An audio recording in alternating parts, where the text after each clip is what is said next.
Welcome to the Living the Dream podcast with Curveball. If you believe, you can achieve.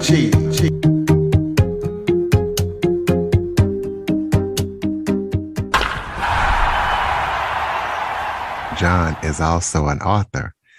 John grew up having a heroin dealer for a parent, and he also had to cope with the trauma of being molested as a young boy. So this made him fall into drugs and alcohol. But 35 years ago, his family requested that he join rehab, and that's what he did. So we're going to be talking to him about his life and about what he's doing to help people that went through the same type of traumatic experiences that he did. So John, thank you so much for joining me today. All righty. Thank you, Curtis. Anybody that's doing God's work and helping God's kids, I'm interested in. Well, why don't you start off by giving everybody a little bit of background about yourself? Okay. Well, when I was, my life story goes, when I was 8 years old, my father went to jail for selling heroin. When I was 8.5, my mother told me that my father went on a sales trip. And then what happened was I found out through the kids in the neighborhood, I don't know how they knew, but they did, that they called me, my father was a con, that's another one for jailbird. And, I got into a fist fight about that. And then I went home and I said, Mom, they said that Dad's in jail. Is that true? And she looked down and she said, yes, I didn't want to tell you. And then I never trusted her again after that. All she was trying to do was didn't want to cause me pain and anguish. But, I was a little kid. What do I know? And anyway, at 8.5, I got molested by the boys in the neighborhood. And that was a little confusing because there was a part of me that liked it. And I couldn't understand why would I like it, just for a split second. And I felt very dirty and I felt very ashamed and very guilty about all that. And, I even went to a priest and asked him if I had evil inside of me to take it out. And he said, do 10 Hail Marys and 5 Our Fathers and you'll be fine. So I don't know. I don't know if it worked for anybody. It didn't work for me. Anyway, as time went on, my dad got out of prison when I was 12. And I never forgot what happened was we were so happy. My brother and I were jumping up and down, Dad's home and all of this stuff. And, meanwhile, let me go backwards a little bit. When I was 10, I wound up getting into gangs and all kinds. I was in a black gang. I was in a Hispanic gang. I was in an Irish gang, an Italian gang. I was in all kinds of gangs. And when I was 12, my father got out of jail. And I was really happy and things like that. And I was in the neighborhood and I wound up having a fight with one of the kids in the neighborhood who was a boxer. And he beat me really bad. I got a black eye, I got a swollen lip.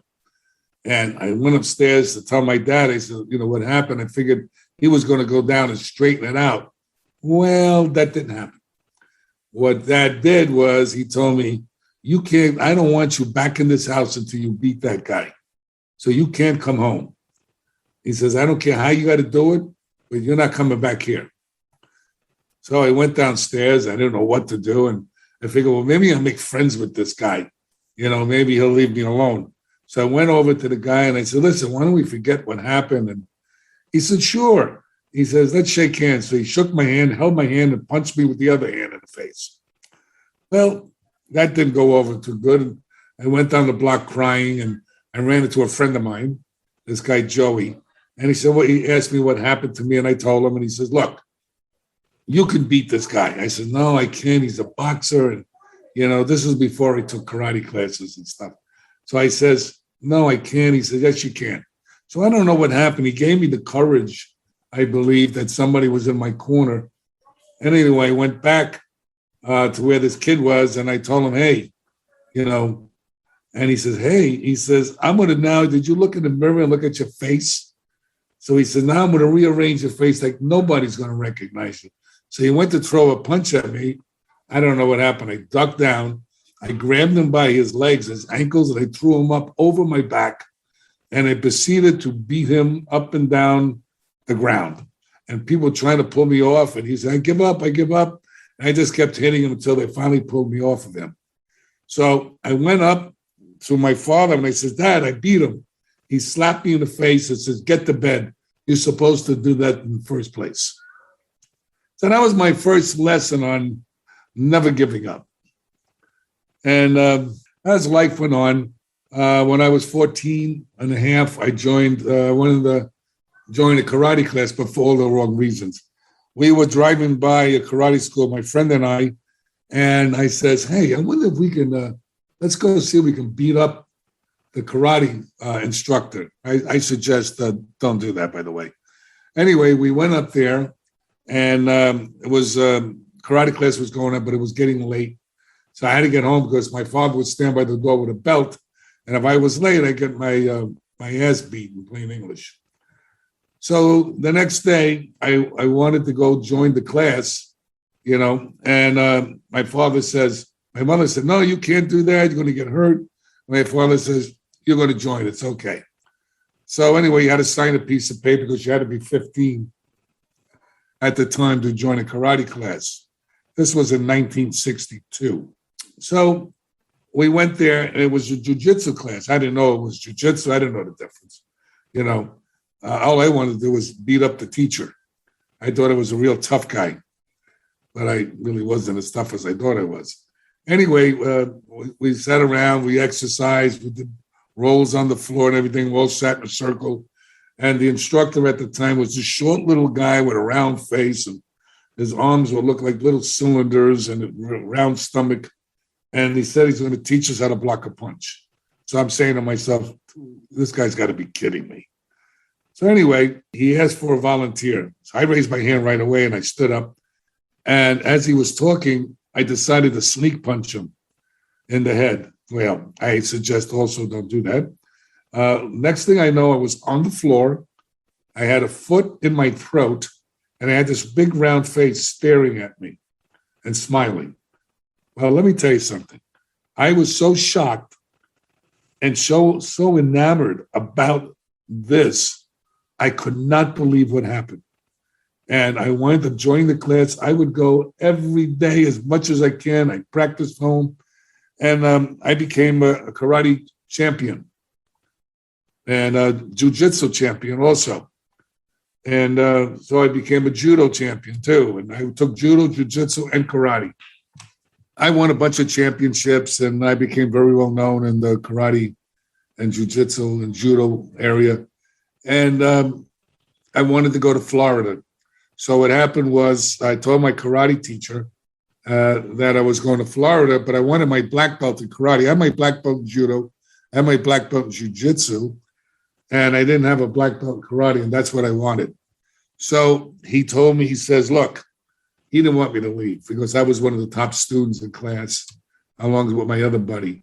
And he said, look, what I want you to do is if you take first place in Gary Alexander's tournament, which was the biggest tournament in the country, people came from everywhere to compete.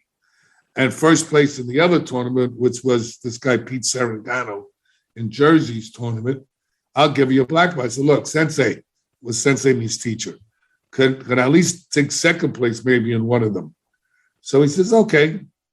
So I guess he thought I wasn't going to win. Well, all my dojo brothers and sisters lost or got disqualified. And I was the only one left. And the pressure was on. And I got up there and I wound up fighting, I think it was about 9 or 10 people to get to the end where you do the finals.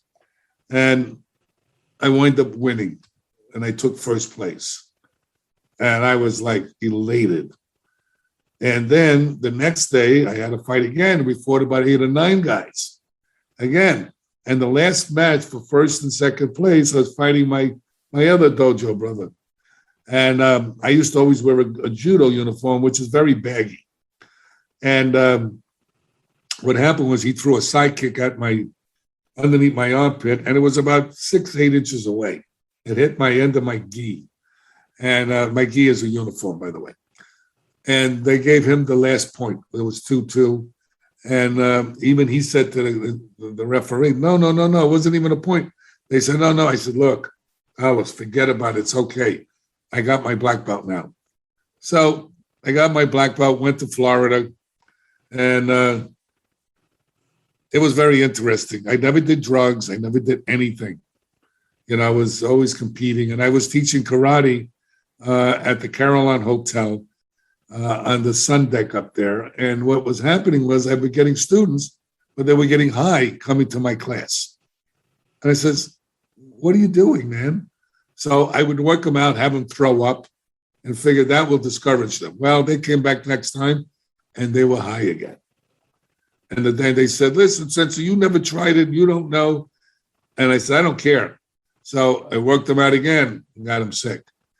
Then one day I went home, and there was a neighbor, and he had this little vial with liquid in it.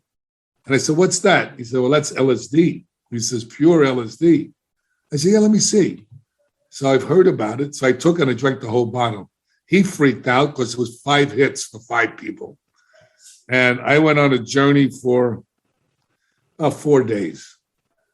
Night and day, no sleeping. Everything looked like cardboard. It was the weirdest thing. Colors were flying. All kinds of crazy thoughts in my head.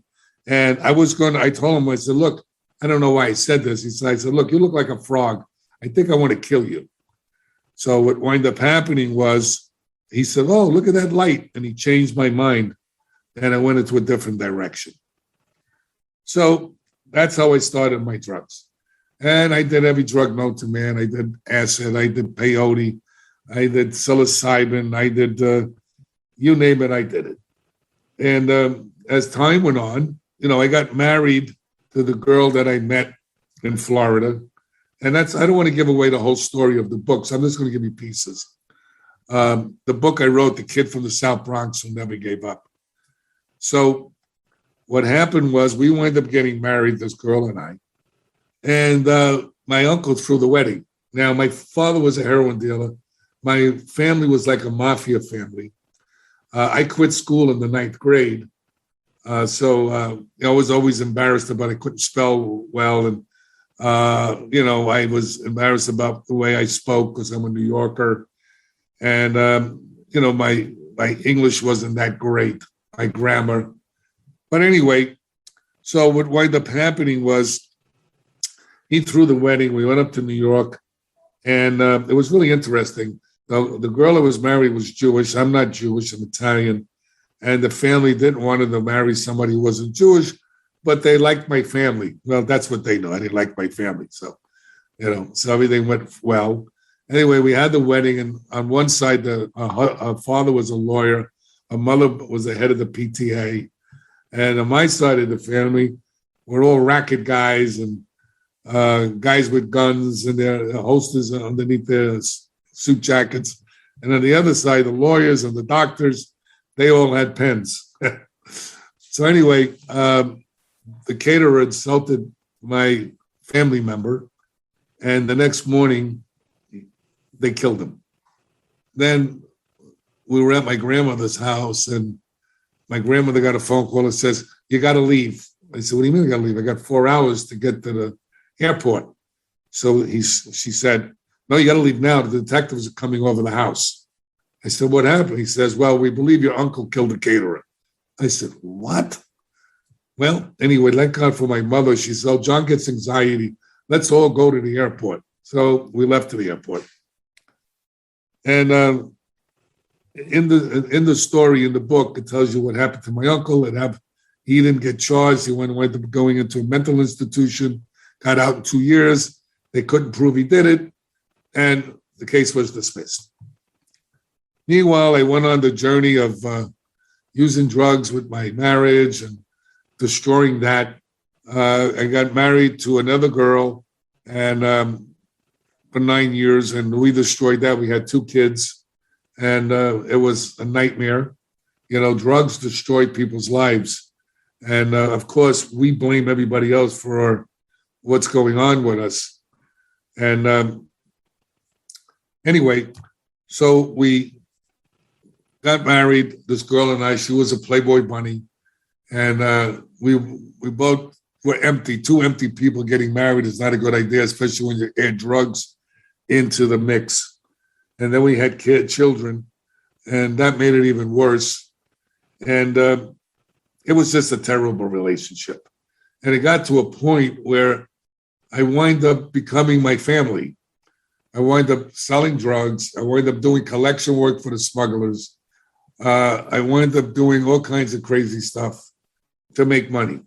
Because my wife always said, oh, we don't have any money. I have to make enough money. What is going on? You know, we got kids and family. And that's what I wound up doing. But what happened was my mother and my family wind up doing an intervention on me.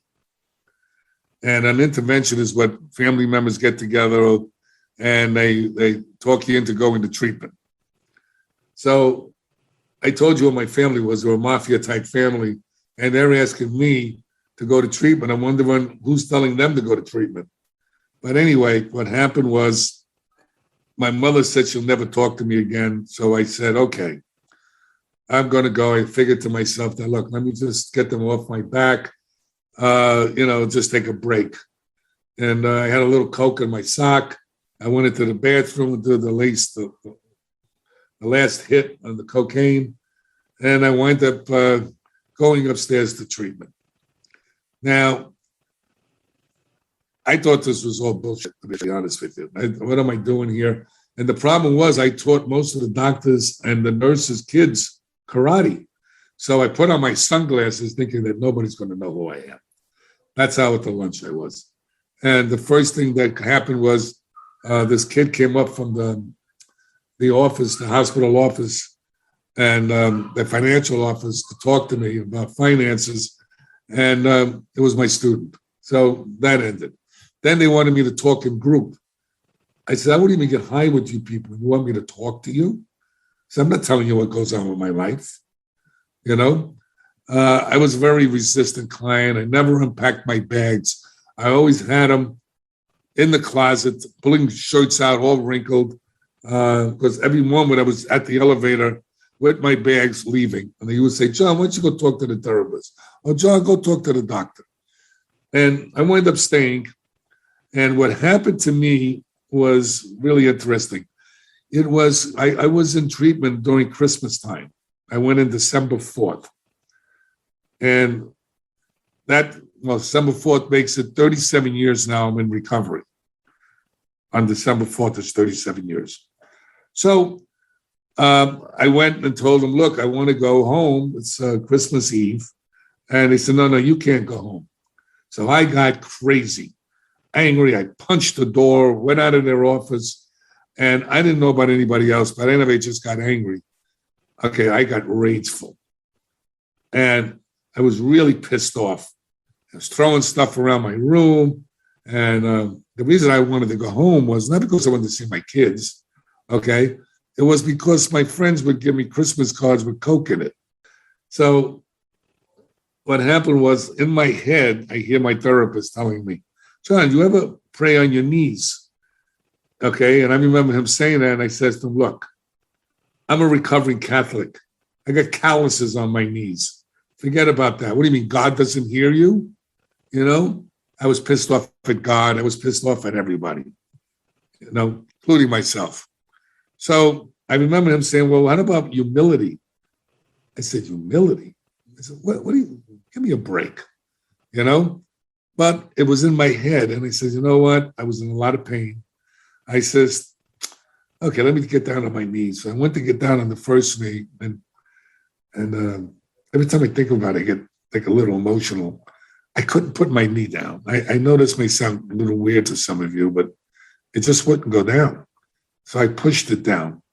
Then I pushed my other knee down. And for the first time, I prayed to whatever, God, whatever you want to call it, okay, to do his or her will and relieve me of this. And I got to tell you something. It went away. My anger went away. My rage went away. And that never happened before. And what happened was I tried to get it back. That's how sick I was. And it wouldn't come back. And that was the beginning of my recovery, which I call a spiritual awakening. And, like in about 3.5 weeks or 3 weeks, they have a thing called exiting. I still wasn't well, of course. And I went to exiting, and exiting is where the doctor, the nurses, and the therapist and the staff, they put you in there and they tell you how you did, and if you need long-term treatment or more treatment, or you can go home. So I was freaked out. I didn't want to stay anymore. So I go in there, and the doctor said, "Oh, John's doing much better." And the nurse is saying, "Oh, yeah, he's more compliant." And the head doctor, this woman, turns around and says, "He's full of shit," just like that. And I blew up. I cursed at her. I told her, "You fat so-and-so." And I said, "I can kill all of you in this room and you won't be able to leave." Stupidest things you ever want to say in your entire life. And anyway, the doctor said to me, "John, all we want to do is help you." And it hit me right in my heart. And I started to cry, and I ran out of the room. It's like I almost ran out inside my shoes. That's how small I felt. And from that day on, they gave me 2 more weeks in treatment. And that's when things used to change. And when I got out, I went to these meetings. I didn't like them. I didn't want to go. I didn't want to join a new religion, these self-help groups and all this. And but I kept going. They said, "Keep going." And I kept going, and I kept going, and I kept going. And I would go in and I say, "Well, when is this going to get better? This sucks." And he said, "Did you use today?" I said, "No." He said, "Well, it's already better, John." And I didn't understand. They said, "Don't go around your old friends, the old places where you used to use." Well, after 3 months, I got a little crazy. I said, "Look, the hell with this." I went to my friend's nightclub, and I'm sitting there with my friends, and they're drinking, and all of a sudden they would leave the table and come back with white, powder on their nose. And I said, "Wait, I don't belong here anymore." So I left. And then about a month later, I was broke as a joke. What happened was I wound up getting divorced. I wound up living in a hotel room that a friend of mine gave me. And I just couldn't believe how my life turned out. Here I am, broke, living in a hotel room. I had a bicycle that somebody loaned me because my wife got the house, the car, everything. And I had a little jar I used to put my quarters in when I had quarters. And my kids used to come and visit me, and we all used to cry together. And then HIV came around. I said, "Well, that's great. I don't like using contraceptives. So here I am. I want to catch a disease now. And I'm all alone, and I'm broke. And this is recovery. This is insane. What am I doing here?" But for some reason, I don't know why, I kept going to these meetings. I kept going to my aftercare program. I went to therapy, and I just kept doing it. And little by slowly, things started to change. But being a good addict, okay, one day I said, screw this. A guy called me on the phone, and he says, "John, could you introduce me to your connections?" So I used to sell kilos of cocaine too. So I says, "Well, man, I'm in recovery. I don't do that anymore." He said, "Look, just introduce me. You don't have to do anything. I'll give you some money." I said, "Okay." So I brought it to the Colombians. We're in the house. There's a kilo of cocaine on the table. All right. And these guys all have guns, and they know who I am with the karate and all that stuff. And I went to put my finger in the coke to taste it. And I said, "What am I doing here?" I jumped up. Everybody went to grab their guns. I said, "Relax." I says, "Take care of business with him. I'm out of here." And I left. I sat in my car, shaking, crying, and sweating. It was like my body was drenched. And that was the last time I did anything like that. And as time went on, my friend that owned the hotel, I told him, "Listen, why did you change this place?" It was an adult living facility into a 3-quarter-way house. A 3-quarter-way house is where addicts and alcoholics live. They have to go to meetings. They have to piss clean. They have to get a job. And he said, "Okay." So we turned it into a 3-quarter-way house, and it was very successful. It was the Tudor Hotel. Then I came up with an idea to open up a treatment center. Now, the only thing I knew about treatment is that I was in a treatment center. That's just about what I knew.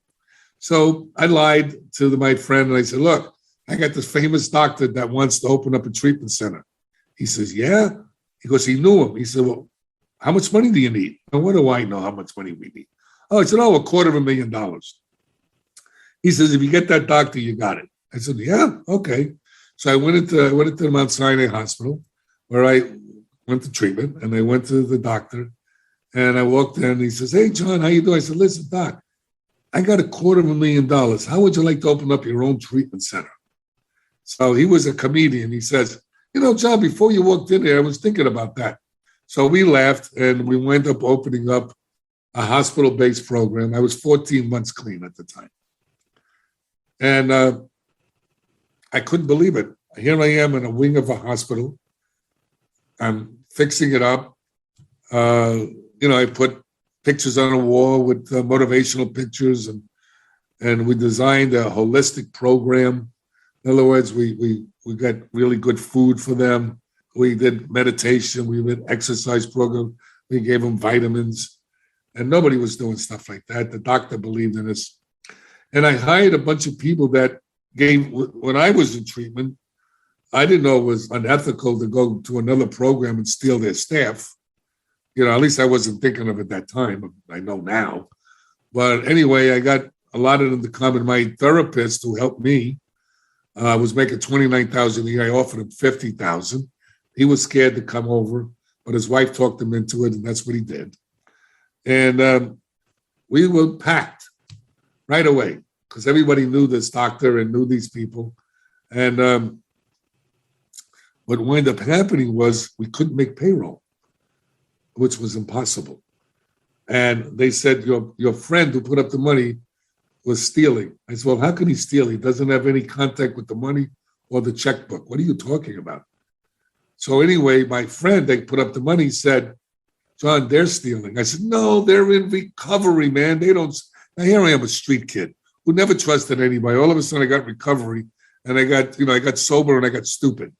But anyway, I said, no, they're in recovery. They wouldn't do that. I didn't know the doctor was only 3 years of recovery. So was the other guy, which is new in recovery. So I went into the doctor's office. I says, hey, are you stealing? So he looked at me, put his head down. He says, John, I got a sex addiction. And I was, buying hookers. I was buying apartments for them and everything like that. And I couldn't believe it. But my therapist told me that, hey, we want you out of here. We want your friend out of here. And you got to sign papers stating that you're giving up your percentage of the business. I said, what are you talking about? Well, if you don't do that, your friend's never going to get any money back. And we'll just open up another corporation. And you're out. So here I am. What I did when I started this company, okay, I only went to the 9th grade, so I had to go back to school. I got my GED. I started in college to get my 300 hours of addiction training, and then I had to get 6,000 hours of supervised training in order to get my what is known as a certified addiction professional, CAP. So I could do therapy. Anyway, what wound up happening is I couldn't believe that they were saying this to me. Here's my doctor that helped me, and here's my therapist. And my therapist didn't like the fact that his client was his boss. I didn't feel like his boss. I just was so happy to help people and put this thing. I couldn't believe that I did this, and well, that's what happened. Anyway, they said, look, we're going to give you the outpatient part of this program. And there was only 3 clients in it. And he says, there's only 3 clients in that. Well, either you take that or you take nothing. And your buddy that gave us the money, we'll give him accounts receivables and he can get most of his money back. So I didn't know what to do. And I says, okay. So I was so angry that I called up my uncle, who's a hitman, and I told him what happened. He says, look, I'll be on the next plane. I'll take care of this. And then, thank God, recovery kicked in. I called him back and said, no. We settled it out, which we didn't. But I said, we settled it out. You don't have to come. Thank God I changed my mind. So anyway, what wound up happening was they gave me the outpatient. I came up with an idea how to take people from the inpatient and make continuum of care to the outpatient, and the outpatient blew up. And for 6 years, I worked under that, watching them make millions of dollars with my ideas, my program, and me making a salary. But that was okay. I was getting my hours. And, I just had to tell myself, look, it's going to change. Eventually, I'll get out of here. I learned everything there is to learn about running a treatment center from every department. I started to make a name for myself. And this therapist, kept on trying to get rid of me. And he got this guy, Jimmy, who was very well known in the community, all right, who was a therapist. And he says, look, this guy, John, the clients don't like him. His charts are terrible. I want you to go in there and look at everything. So Jimmy went in, and Jimmy was a boxer, me being a karate guy. We got along. But for 2 weeks, he was sitting in my group. He was checking all my charts. And he pulled me aside one day and he says, okay, what's really going on here? I say, why? He said, first of all, the clients love you. They don't want to even leave the group. Second of all, your charts are fine. There's nothing wrong with your charts. So I told him what happened. Now I understand. So he went back and told his therapist, said, listen, the therapist was the owner of the program now. This guy's an asset to you.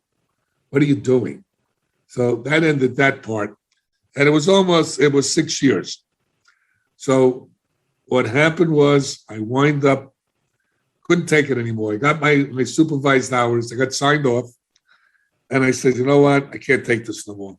This guy is a thorn in my side. He's helped save my life. And look what he did. So I went into his office and I told my sponsor, Jimmy became my sponsor, the guy who was overseeing my program. And he says, John, just don't do anything crazy. I said, no, I'm not going to do anything crazy. I went into the office. I slammed the door. I said, let me tell you something. I am going to rearrange your face. No doctor could fix it. I said, that's number one. And number two, I'm going to call my uncle up. He's going to come down and shoot your knees out. Now, he knew who my uncle was because my uncle got hooked up on crack cocaine years before. And what happened was he was in group one day, and I told him what he did. I guess they thought I was exaggerating. And one of the therapists come running in my office and says, your uncle. I said, well, what did he do? He's telling everybody all the people he killed. I said, I told you what he did. So he says, oh my God. So this therapist, who became the owner of the treatment center, knew my uncle.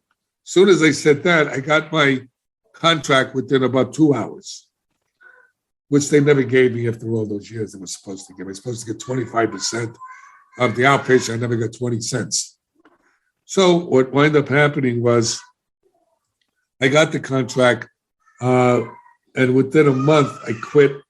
They gave me $80,000 to buy out the contract, and I left.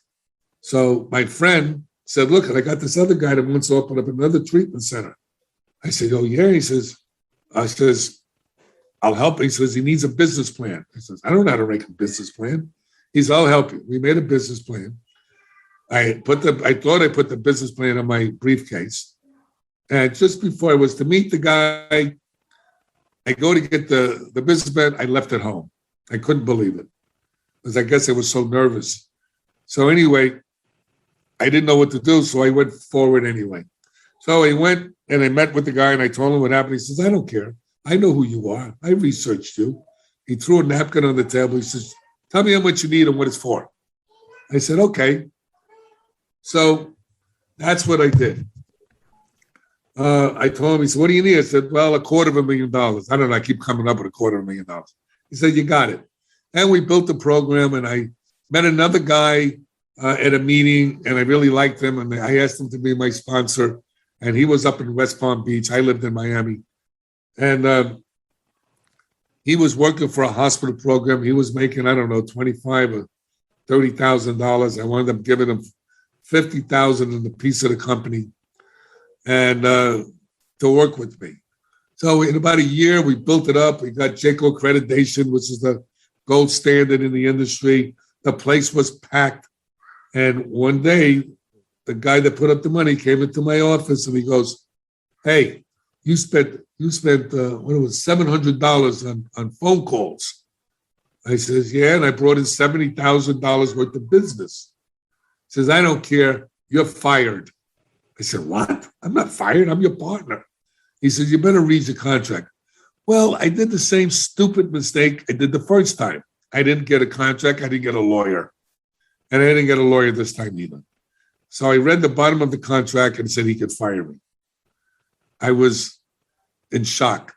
And then I told my friend, who was my sponsor, who I gave the job to, that, "Come on, we'll leave. He don't know how to run the program. And he can't do this." He says, "I can't leave. I just bought a house. And I can't." So I says, "What?" I says, "Okay." So I took my stuff out of my desk. I got my little box, walked over into the parking lot and sat on the car, and I just cried.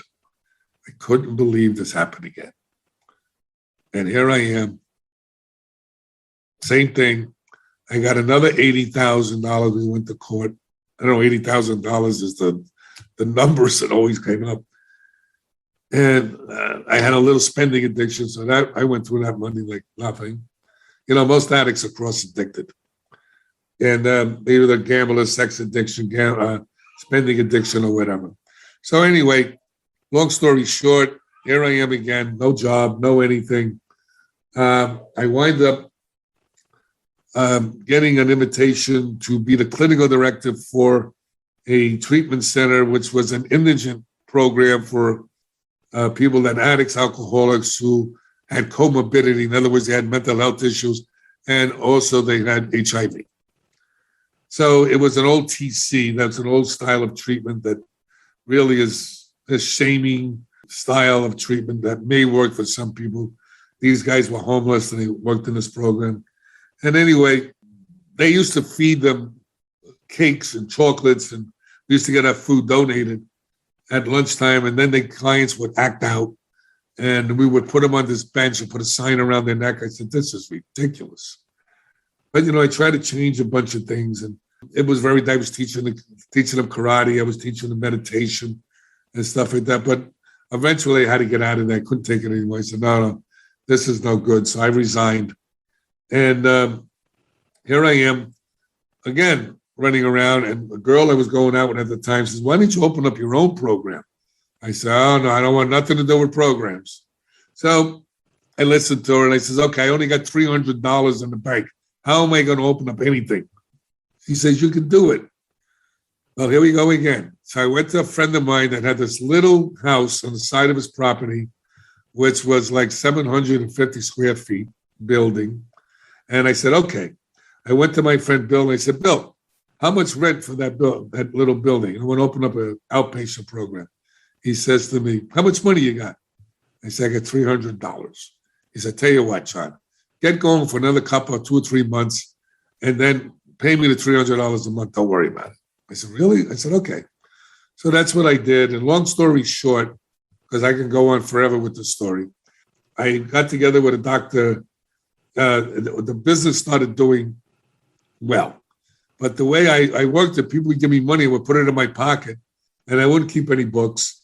And my friend that I work with, Jerry, I said to him, "Hey, Jerry, why don't you, I'll give you 50%. Why don't you be my partner?" He was a good businessman. So he said, "All right, let me see your books." I said, "What books?" He started to laugh. He said, "What do you mean, what books?" So I told him, "No, listen, the clients still pay me." He said, No. So anyway, he came and took over the business part. And we started to grow. Then I got hooked up with a Dr. Mash, who was a pioneer in ibogaine treatment. Ibogaine treatment is a psychedelic, partial psychedelic that detoxes people in 24 hours. But you can't do it here in the United States. You had to do it in St. Kitts. So everywhere she went, my name kept popping up, and she finally came to me, and she would give me her clients. We would house them. We would put a heart monitor on them and check for 24 hours, see how their heart is. And then we would do blood work on them, and we also would check to see toxicology, what drugs they had on board. And then I would take them to St. Kitts. That's where we had the treatment center, because it was a Schedule I drug. You can't do it here in the United States. And I took them to St. Kitts, and they would get detoxed in 24 hours. Just amazing. Heroin addicts, methadone, you name it. And it was hard to believe. And they had no cravings, and they were totally detoxed. Maybe a little sleep problems, but that was about it. And that stuck around the craving without cravings for anywhere from 30 to 90 days, depending if they were fast metabolizer, slow metabolizer, and how their liver was functioning. So that's how the program started building up. Then we got my partner's got my partner's son, who knew the internet. And we brought him in and we gave him a partnership. And that's when we started to really grow. I was branding the company. He was doing the internet and doing the marketing. And the way I did it was everybody used to laugh at me. They said, oh yeah, go to Giordano. He's going to give you vitamins and he's going to give you what they call holistic treatments, and you're going to be well. Well, they didn't really understand what I was doing. We were doing all kinds we were giving them nutrients. We were doing acupuncture. We were doing so many different modalities to help addicts, not just psychological. Group, individual, we did family therapy, everything. And as we grew, we added more things.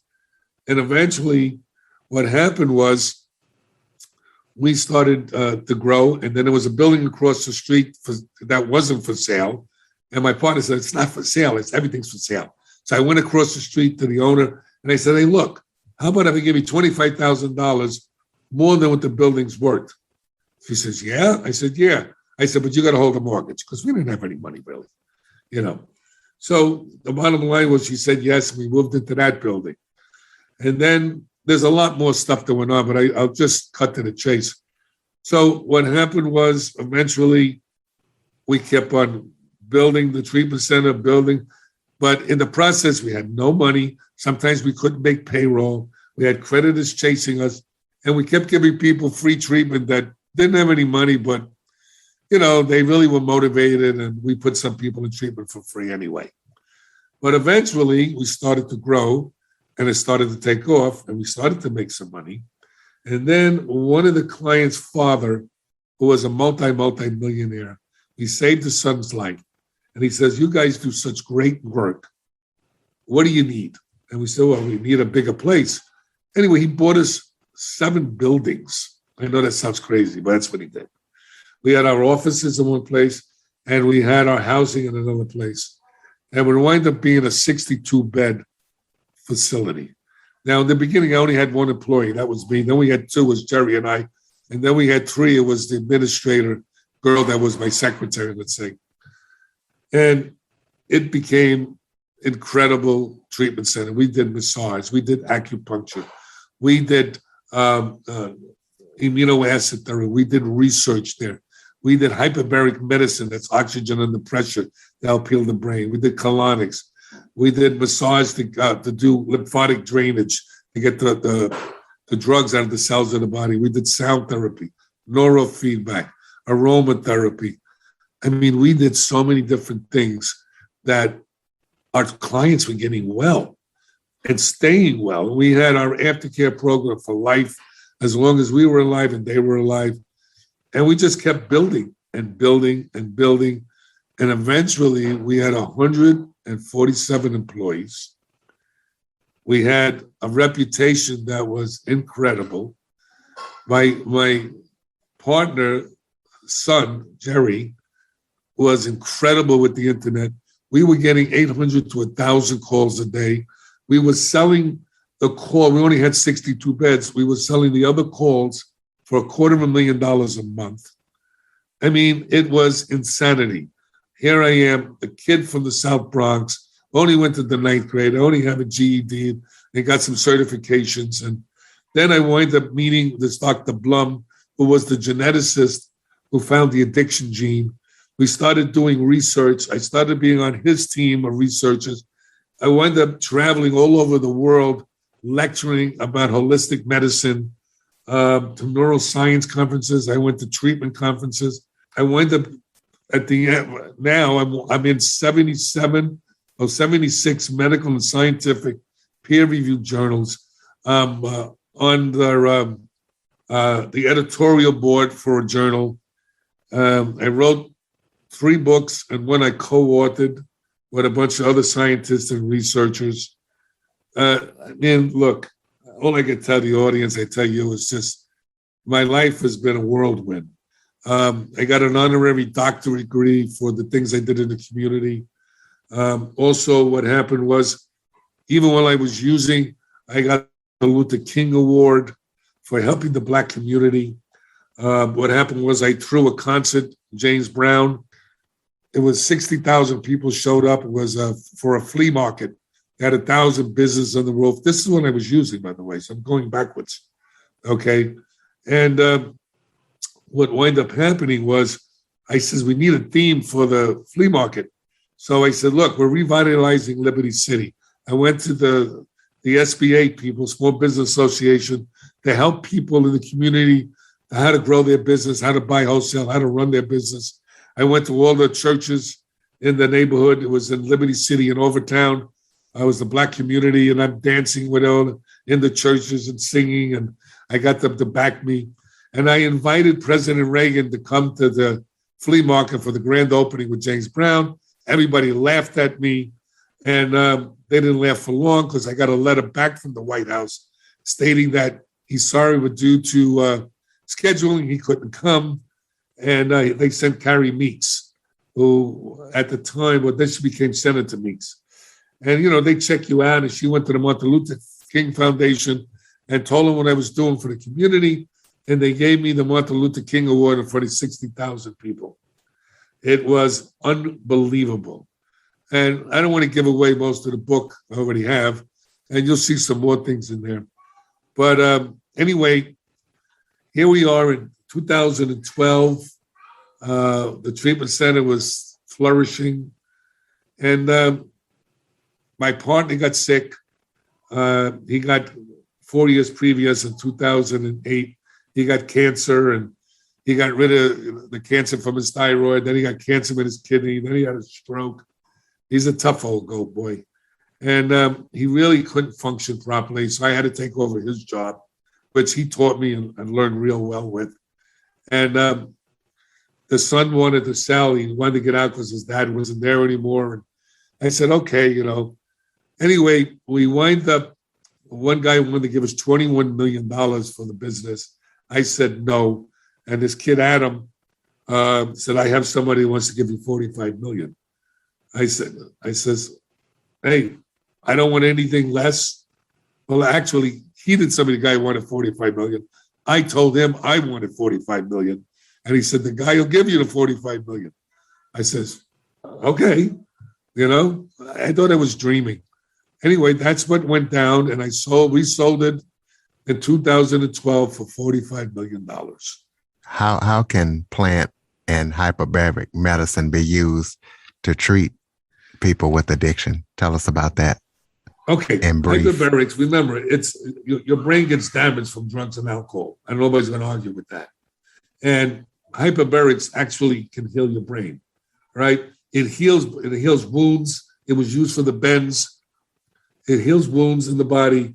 They also be using it now for PTSD and also for other brain injuries. So that's what we did there. And as far as the plant medicine ibogaine, they're going under, Dr. Nash is doing FDA trials. It's an incredible plant medicine that really works. And that's where we're at. Well, let's talk about this next question. Is a 2-part question. How has COVID-19 and the pandemic affected the opioid crisis, and what is missing in regular treatment centers today you see missing? That one. Okay, real quick. First of all, we had 93,000 deaths last year, okay, with OD. People OD'd. That's number one. Now, benzos are becoming a big thing, and people are dying from those.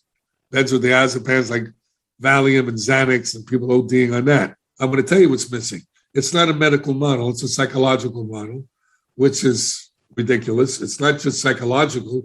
Addicts that have, if you have a low thyroid, you're going to have depression and anxiety. If you're predisposed for addiction, you're going to look to medicate. You have leaky gut syndrome, H. pylori infection in your gut. All right. It gives you depression and anxiety. Low testosterone gives you depression and anxiety. Closed head injuries also can give you depression, anxiety, and also behavioral problems. Hypoglycemia, especially with addicts, with alcoholics, causes depression, anxiety. If addicts have that, people have that, they look to medicate. And we're not looking at any of this stuff. We're just looking at mommy left you with 3, daddy beat you when you were 10, and that's why you use. Not true. That's only a piece of the puzzle. Important piece, but only a piece. Well, how do you feel like isolation, people having to stay away from each other has affected the relapse rate? Well, it affected it tremendously. Addicts get bored easily, okay? They're loners. And when we're left alone to ourselves, we're in a dangerous place. So, but all the stress of not working, being home, especially people with kids, the kids are running around, they're not going to school, all the stressors and things like that, it's been a nightmare. People have been dying like flies out there. How do you feel like government policy has affected addiction treatment, good or bad? What government policies? It's the same policies they always had. Throw money at it and see what lands. Do you feel like, a lot of things are going virtual and telehealth? How does that affect addiction treatment? Is that telehealth a good thing or a bad thing when it comes to addiction treatment? Well, look at it this way. It's always better to have, in person. But because of this COVID, something's better than nothing. But, it's okay. But what else can we do? Some people talk about addiction might be in their genetics. How do you feel like genetics and diet plays a role in addiction? Well, I know it's genetics because I work with Dr. Blum. He's the geneticist who found the addiction gene. It's he found it in 1976 with Dr. Ernie Noble. If they look it up, they see it's the DRD2 ALE1 variant gene. And if you have that gene, you're prone to addiction. Now, it doesn't mean you're going to be an addict or an alcoholic, because there's such a thing as epigenetics, which means the social environment can change the gene expression. But there is a gene for addiction and alcoholism. Are there any upcoming projects that you're working on, or projects that people need to know about since you're on the research board and doing all these things? Yes, I am doing, right now, I'm working on South Beach Detox in North Miami Beach. I'm changing the whole program around, where what I'm doing is I'm putting in brain mapping to see, they use what is known as QEEGs and measure the electric output of the brain, where it's they get a baseline, they see where it's deficient, and they help build that part of the brain up. We do amino acid therapy there that helps to upregulate dopamine. We got about 15 studies with this amino acid compound that Dr. Blum formulated, acupuncture, auricular therapy. So we're doing a bunch of different things. I'm putting in music therapy and sound therapy and light and sound therapy, which help with depression and anxiety. So we're doing a lot of different stuff to make the treatment center a little bit more unique and better for the clients. So go ahead and throw out some information, contact information. How can people keep in touch with you and see all the new things They that you're can go working? to my website, John, the letter J, Giordano, GIORDANO.com. They could find everything on there, my phone number, everything. Any final thoughts before we close it out? Oh, yeah. If they want, get that book. It's helped to motivate people. The Kid from the South Bronx Who Never Gave Up. And my other book for addiction is How to Beat Your Addiction and Live a Quality Life. Ladies and They gentlemen. can get it on Amazon at the website. Perfect. Ladies and gentlemen, John Giordano. John, I want to thank you so much for joining me today. Thank you for having me. Listeners, share this to as many people as possible. Addiction is a real problem in this country. Also, download the Living the Dream with Curveball podcast app. John, I want to thank you so much for joining me today. Thank you for having me. Listeners, share this to as many people as possible. Addiction is a real problem in this country. Also, download the Living the Dream with Curveball podcast app.